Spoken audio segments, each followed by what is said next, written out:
Ang mabuting balita ng Panginoon ayon kay San Mateo.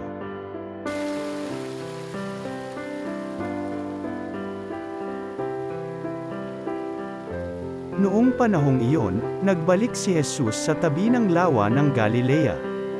At siya'y umahan sa burol at naupo. Nagdatingan ang napakaraming tao na may dalang mga pilay, bulag, pingko, pipi, at marami pang iba. Inilagay nila ang mga may sakit sa harapan ni Jesus at kanyang pinagaling sila.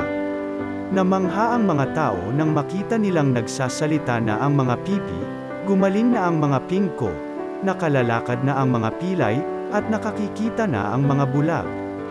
At nagpuri sila sa Diyos ng Israel.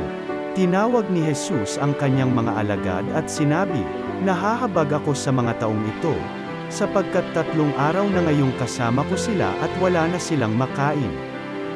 Hindi ko ibig na sila'y paalisin gutom, baka sila mahilo sa daan." At sinabi ng mga alagad, "Saan po tayo kukuha rito ng tinapay na makasasapat sa gayong karaming tao? Ilan ang tinapay ninyo riyan?" tanong ni Jesus sa kanila. "7 po," sagot nila, "at ilang maliliit na isda."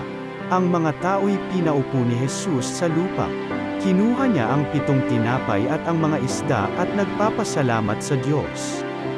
Pagkatapos, pinagpira-piraso niya ang mga iyon at ibinigay sa mga alagad para ipamahagi sa mga tao.